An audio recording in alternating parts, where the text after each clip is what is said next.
le nombre limité est 100, donc on aura besoin de commencer. Donc déjà avant de commencer vos questions, donc on va faire une petite introduction sur la norme ou bien un petit résumé au niveau de la norme ISO 9001 version 2015. Donc tout d'abord je me présente, donc je m'appelle Mohamed Zine, je suis un ingénieur industriel avec 13 ans ou bien 12 ans d'expérience. Actuellement je m'occupe d'un poste de directeur technique dans une société industrielle. Je suis aussi un auditeur qualifié qualité, sécurité, environnement. Je suis aussi un formateur dans tout ce qui est industriel, donc qualité, production, maintenance industrielle, logistique et notamment la gestion de projet. Alors, je suis aussi le créateur du cabinet QP2M Consulting, donc qui travaille ou bien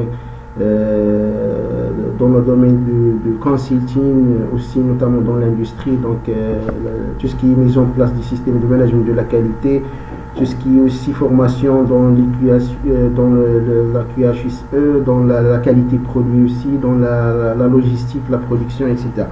Donc déjà pour initialiser ou bien pour parler ou bien pour résumer un petit peu la norme ISO 9001 version 2015. Donc la norme ISO 9001 c'est une norme dont l'objectif est gérer et mettre en place un système de management de la qualité.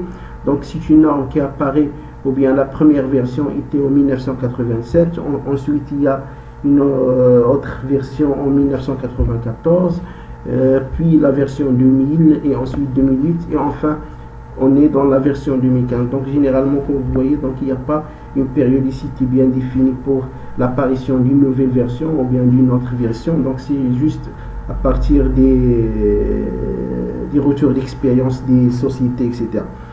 Alors donc pour la nouvelle version, donc c'est une norme qui subit aussi à ce qu'on appelle l'HLS ou bien la structure HLS, High Level Structure.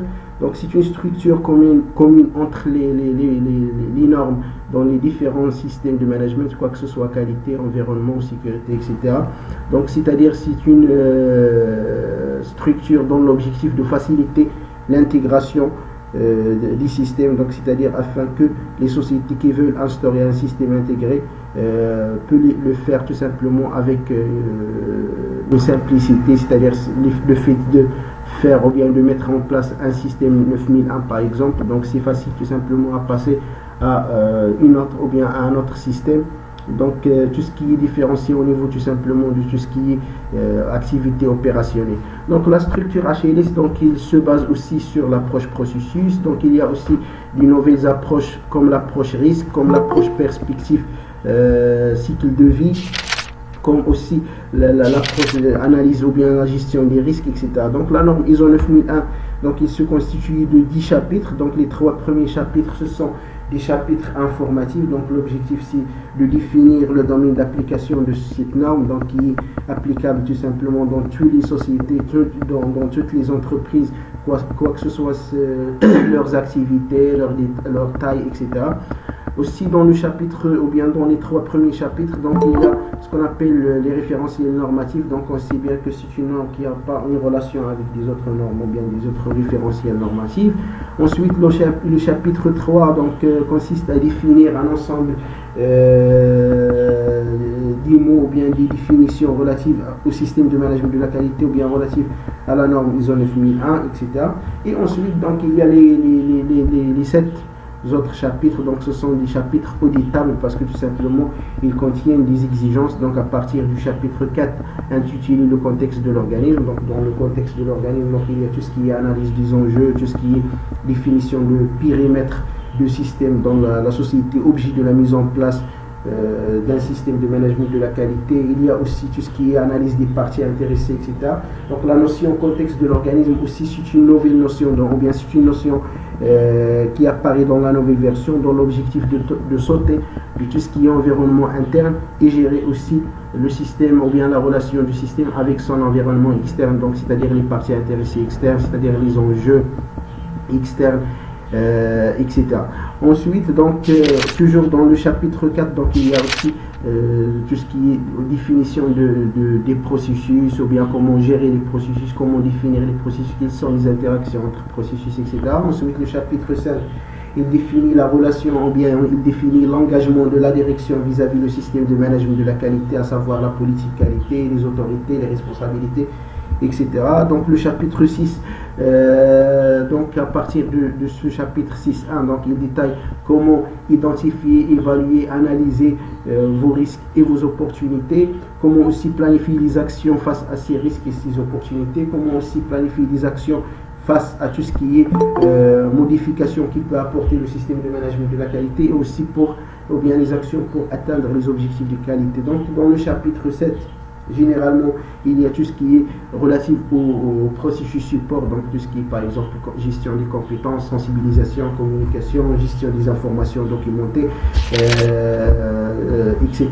Donc ensuite dans le chapitre 8 qui est les activités opérationnelles, donc comment planifier par exemple une production ou bien un service, donc la réalisation d'un produit ou bien d'un service, comment gérer les non-conformités liées à un produit, comment aussi gérer tout ce qui est conception et du développement des nouveaux services ou bien des nouvelles productions, des nouveaux produits. Il y a aussi dans on peut ajouter aussi dans le chapitre 7 comment gérer aussi tout ce qui est infrastructure. Donc lorsqu'on parle de l'infrastructure, donc il comprend ou bien il se constitue de tout ce qui est matériel, donc c'est-à-dire la gestion du parc machine, etc., tout ce qui est instruments de mesure, tout ce qui est aussi locaux, l'environnement pour la gestion des processus, etc. Dans le chapitre 9, donc il y a tout ce qui est évaluation de la performance, donc comment évaluer votre système conformément à la norme ISO 9001. Donc il y a plusieurs moyens, bien sûr, à partir de tout ce qui est revue de direction, tout ce qui est audit interne, tout ce qui est aussi indicateur de performance, etc. Et dans le chapitre 10, donc on peut parler tout simplement de tout ce qui est amélioration de système de management de la qualité, donc c'est-à-dire comment planifier aussi des actions pour améliorer votre système, soit par exemple en se basant sur des analyses, sur un besoin en amélioration, sur la détection des non-conformités, etc. Donc ça c'est un petit résumé de la norme. Donc on commence par ou bien on commence à répondre à vos questions. Donc je vais essayer de voir, s'il vous plaît, essayez de numéroter les questions, comme ça on va essayer de ne pas oublier n'importe quelle question. Donc la première question c'était ou bien de Zineb El-Qabli. Donc dans une norme, seules les formes verbales doivent sans utiliser pour exprimer une exigence, ou bien on peut trouver les exigences dans des notes ou bien dans des annexes qualifiant de normatif. Alors donc généralement pour la norme ISO 9001 version 2015, ou bien dans toutes les normes qui suivent tout simplement la structure HLS, donc il y a des exigences que la norme exige de les documenter sous forme d'une information documentée, et il y a des autres, donc tout simplement qu'on ne peut pas, ou bien qu'on ne trouve pas, bien sûr, l'exigence relative à la documentation. Mais généralement, lorsqu'on parle de la norme ISO 9001 aussi des autres normes, donc il n'y a pas dans ces normes tout simplement ce qu'on appelle une typologie documentaire, donc c'est-à-dire tout simplement la norme, il n'exige pas une façon de documenter vos informations. Donc l'essentiel, je parle surtout pour les exigences qui sont exigées de les informatiser, c'est-à-dire c'est à vous bien sûr de choisir comment vous pouvez documenter ces informations. Vous pouvez par exemple utiliser des procédures, vous pouvez utiliser des enregistrements, vous pouvez utiliser des formulaires, vous pouvez même utiliser des formats informatiques, etc. Donc l'essentiel c'est de garder, d'enregistrer ou bien de documenter en utilisant le terme de la norme. Donc c'est de documenter ces informations. Donc il y a ce qu'on appelle l'information documentée, ou bien il y a des exigences dans le chapitre 7 qui s'appelle la gestion des informations documentées. Par contre, lorsqu'on parle des anciennes versions, par exemple la version 2008 de la norme ISO 9001 ou bien la version 2004 de la norme 14001, donc on peut trouver une typologie de documents, c'est-à-dire on peut trouver la notion de procédure, c'est-à-dire il y a des procédures qui sont exigées par la norme, il y a aussi des autres types de documents comme le manuel qualité, il y a des autres comme par exemple des procédures, comme j'ai dit, des procédures exigées comme la procédure traitement des produits non conformes, comme la procédure audit interne, etc. Par contre, pour la nouvelle version, donc tout simplement, c'est à vous de choisir votre façon de documenter vos informations exigées à être documentées, bien sûr. Alors donc, on passe à l'autre question. Question 2. Les expressions telles qu'il convient et les recommandées sont-elles utilisées pour exprimer une exigence. J'ai pas bien saisi la question, Madame Zineb. Alors, donc, en attendant de reformuler la question, donc je passe à une autre question de Monsieur Mohamed Saïd Al-Arifi. Alors, s'il vous plaît, je crois qu'il y a un problème technique de votre. Alors, on n'entend pas bien, je sais pas. Et est-ce que vous m'entendez bien? Parce qu'il y a des personnes qui ont déclaré qu'il y a un problème au niveau du son. On vous entend bien, donc le son n'est pas clair. Je vous entends pas bien. Monsieur, je n'ai pas compris la question. Donc, concernant la question qu'on audite. Alors, donc, Monsieur Reda, la question 2.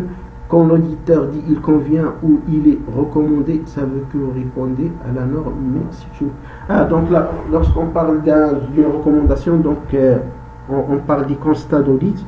Donc généralement pour les constats d'audit, donc il y a plusieurs constats, ou bien ça dépend au niveau du point détecté ou bien du constat. Donc on peut trouver par exemple des non-conformités qui sont majeures, des non-conformités qui sont mineures. On peut trouver aussi des points sensibles, c'est-à-dire ce sont des limites entre un point, une recommandation et une non-conformité. Donc on peut le considérer comme un point sensible. Mais par exemple le fait de ne pas répondre à un point sensible, donc on peut le reconduire après, bien sûr, ou bien dans un autre audit sous forme d'une non-conformité. Et il y a ce qu'on appelle recommandation. Donc lorsqu'on parle d'une recommandation, donc comme M. Reda il a dit dans sa réponse, donc lorsqu'on parle d'une recommandation, donc il ne s'agit pas d'une non-conformité, mais il s'agit tout simplement d'une proposition d'amélioration, ou bien un conseil pour éviter par exemple à tomber, ou bien pour éviter à arriver à un point sensible ou bien à une non-conformité. C'est-à-dire lorsqu'un auditeur par exemple vous dise, ou bien vous dites voilà c'est une recommandation, donc il ne s'agit pas tout simplement d'une non-conformité, mais c'est une piste, ou bien c'est un point de, ou bien proposition d'amélioration, bien sûr, afin d'améliorer votre système, ou bien afin d'éviter d'avoir, bien sûr, tout simplement une non-conformité. Alors donc, comment évaluer les opportunités? Alors donc, généralement pour les opportunités, donc on peut les évaluer, c'est de la même façon que vous évaluez vos risques. Donc généralement le problème c'est que c'est pas évident d'identifier des opportunités, mais pour faciliter l'identification des opportunités, vaut mieux de bien faire, ou bien d'analyser, ou bien de faire une analyse approfondie des analyses des enjeux, parce qu'on sait bien que dans les analyses des enjeux, donc on parle aussi, surtout par exemple pour les personnes, ou bien pour les personnes qui adoptent par exemple la matrice SWOT pour analyser les enjeux, donc on peut parler des opportunités, au moins des opportunités externes, donc le fait d'identifier ces opportunités, donc déjà ça va faciliter l'analyse de ces opportunités. Pour la méthode d'évaluation ou bien des analyses, donc vous pouvez utiliser de la même façon, donc vous pouvez choisir par exemple comme l'analyse des risques, vous pouvez choisir des facteurs pour analyser, ou bien plutôt pour évaluer ces opportunités comme le maximum, ou bien comme la majorité des personnes utilisent par exemple tout ce qui est facteur fréquence et aussi gravité. Donc vous pouvez évaluer aussi les opportunités de la même façon, mais aussi pour faciliter la détection aussi, ou bien l'identification de ces opportunités, vous pouvez aussi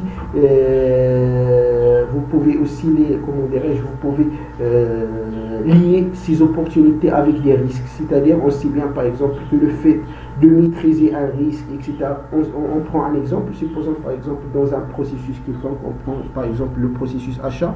Supposons que nous avons comme risque, par exemple, la réception des marchandises non conformes ou bien d'une livraison non conforme. Donc, le fait, par exemple, d'avoir des bons fournisseurs, d'avoir aussi un bon contrôle à la réception, etc. Donc, on peut le considérer comme étant une opportunité interne. Donc, pour évaluer tout simplement cette opportunité, donc vous pouvez évaluer tout simplement le risque lié à non-maîtrise de cette opportunité, ou bien à non-détection, ou bien à l'absence de cette opportunité. Donc ça peut faciliter tout simplement l'évaluation de cette opportunité. Et bien sûr pour le reste de l'évaluation, ou bien après l'évaluation, donc vous pouvez analyser aussi de la même façon que les risques, vous pouvez analyser aussi quelles sont les causes liées à cette opportunité, quelles sont aussi la conséquence liée à la détection ou bien à la maîtrise de cette opportunité. Et bien sûr, ensuite, pour se conformer à la norme, vous planifiez tout simplement des actions pour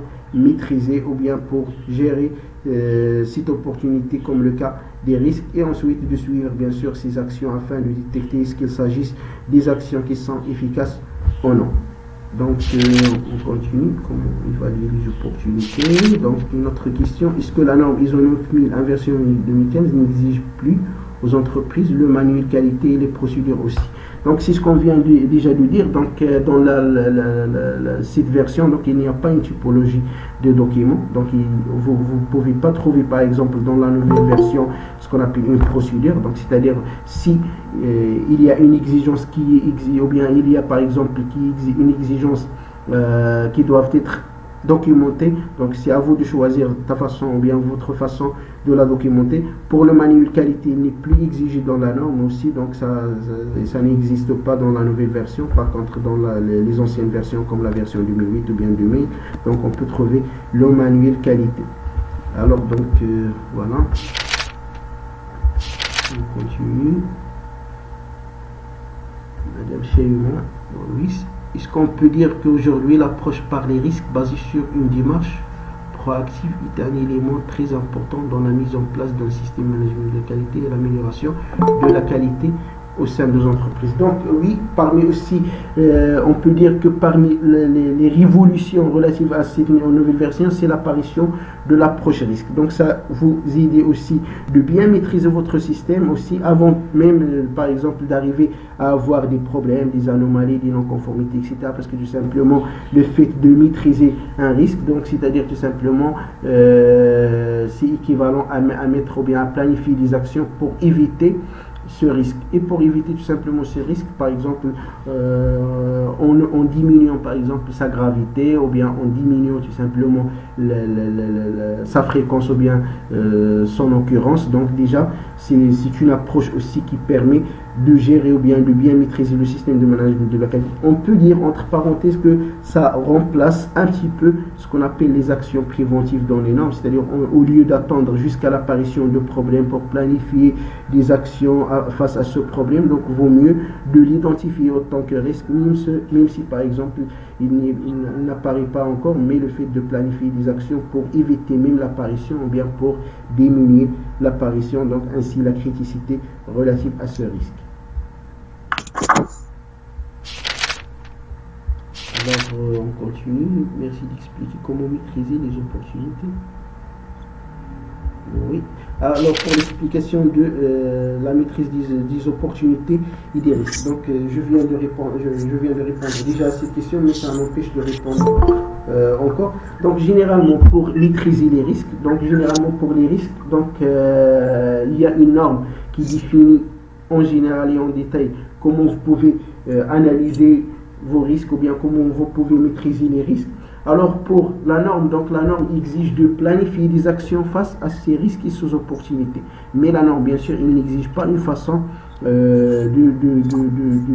d'identifier ou bien de maîtriser ces risques. Mais parmi les méthodes les plus connues, bien sûr, c'est d'utiliser, on peut dire l'INDEC, entre parenthèses, sachant que l'INDEC, il y a plusieurs facteurs qu'on peut utiliser. On peut ajouter par exemple le facteur d'étiquetabilité, etc. Mais généralement, pour la gestion des risques, donc on peut utiliser les deux facteurs, par exemple, qui sont l'opportunité ou bien qui sont l'occurrence et ou bien la fréquence et la gravité. Donc on commence tout d'abord par l'identification des risques. Donc pour identifier les risques au niveau de la norme, donc on peut détecter aussi ou bien on peut avoir plusieurs sources des risques. Donc on peut avoir les risques qui sont liés déjà aux parties intéressées, quoi que ce soit interne et externe. Par exemple, lorsqu'on parle d'un client comme étant une partie intéressée, donc on peut identifier un ensemble des risques, par exemple une perte d'un client, par exemple livraison d'un produit non conforme à un client, etc. Donc ce sont tout simplement des risques qui sont liés aux parties intéressées. La même chose par exemple lorsqu'on parle d'un fournisseur, donc on peut identifier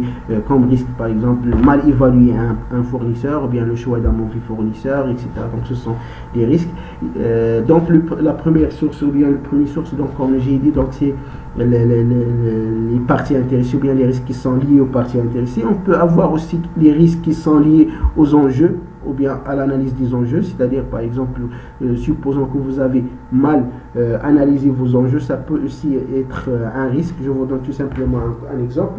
Donc supposons que nous avons analysé nos enjeux externes et nous avons déterminé par exemple notre part de marché, ou bien notre besoin, ou bien le besoin de marché par rapport à notre activité, ou bien par rapport à nos produits, et nous avons par exemple nous avons des informations qui sont erronées. Donc ça peut être des risques, parce que tout simplement ça va influencer sur les décisions, ou bien sur les actions prises.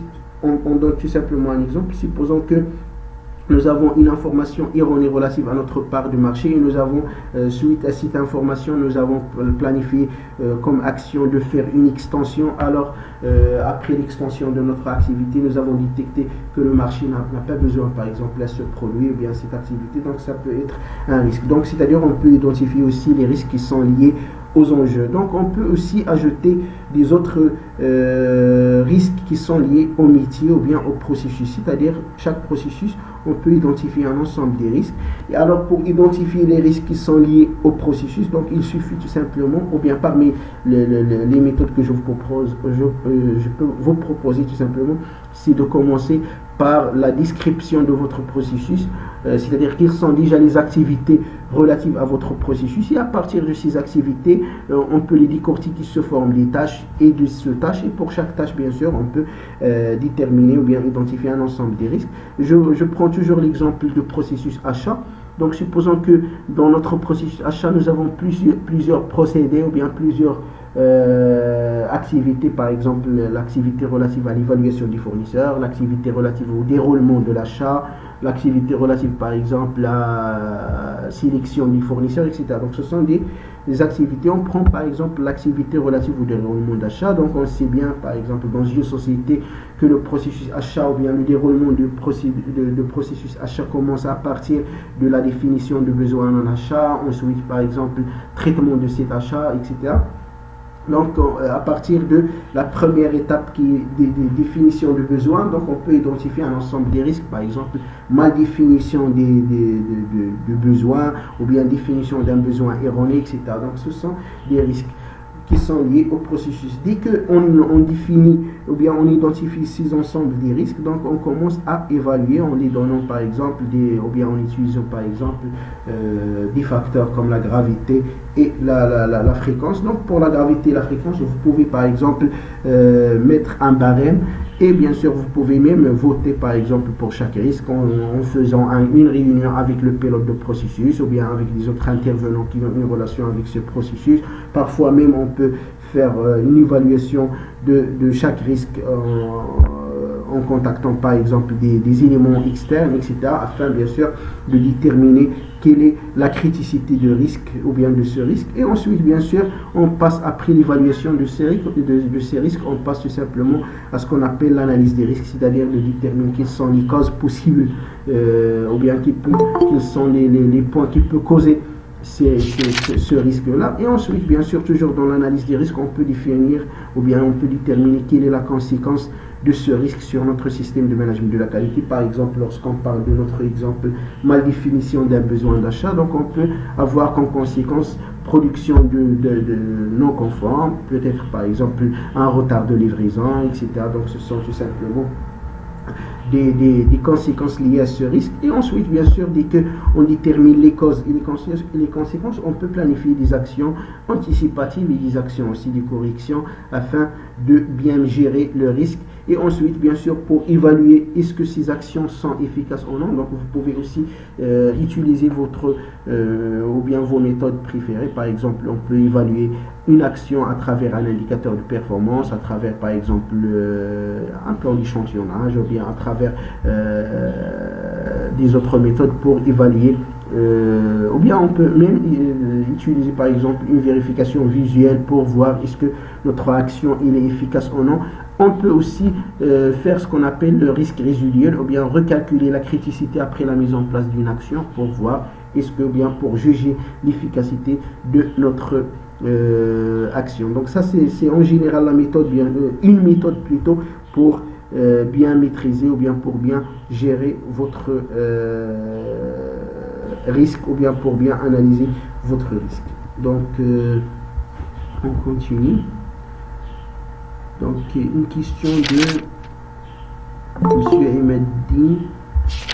Alors, vous pouvez nous donner les étapes de la démarche de la mise en place du système de management de la qualité dans une société.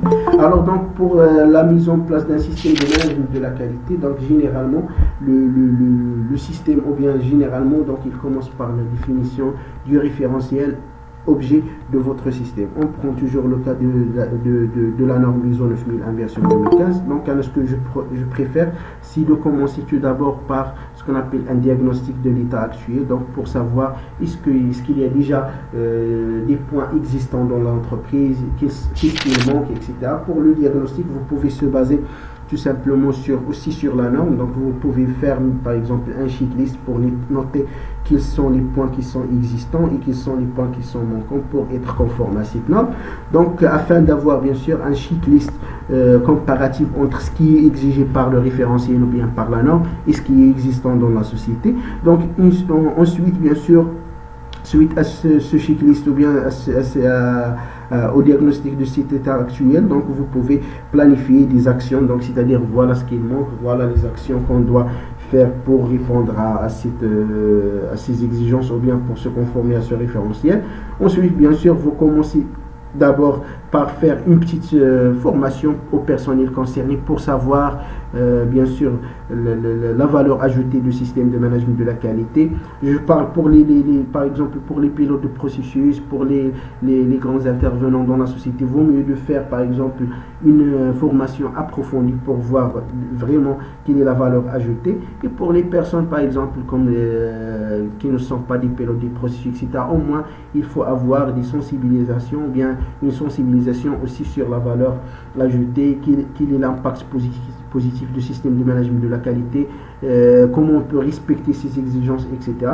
Et ensuite, bien sûr, vous pouvez commencer la rédaction de votre système documentaire. Bien sûr, la rédaction de votre système documentaire, il doit être bien sûr en concertation avec les pilotes de processus, avec la direction, parce que aussi parmi les points essentiels relatifs à la direction, donc vous devez avoir quelle est la stratégie ou bien l'orientation stratégique de votre direction, ou bien de la direction de la société, parce que tout simplement lorsqu'on parle de l'orientation stratégique, donc on peut le mettre tout simplement sous forme d'une politique qualité. Bien sûr, cette politique qualité, on peut la décortiquer sous forme des axes de la politique qualité, ensuite sur des objectifs, parce qu'on sait bien que parmi les piliers d'une norme ou bien d'un système de management de la qualité, c'est la fixation déjà des objectifs qualité.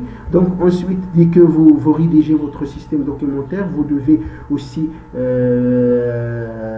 accompagner ou bien encadrer l'équipe ou bien les personnes concernées ou bien tous les intervenants relatifs au système de management de la qualité sur l'utilisation de ce nouveau système documentaire, comment il respecte les exigences, etc.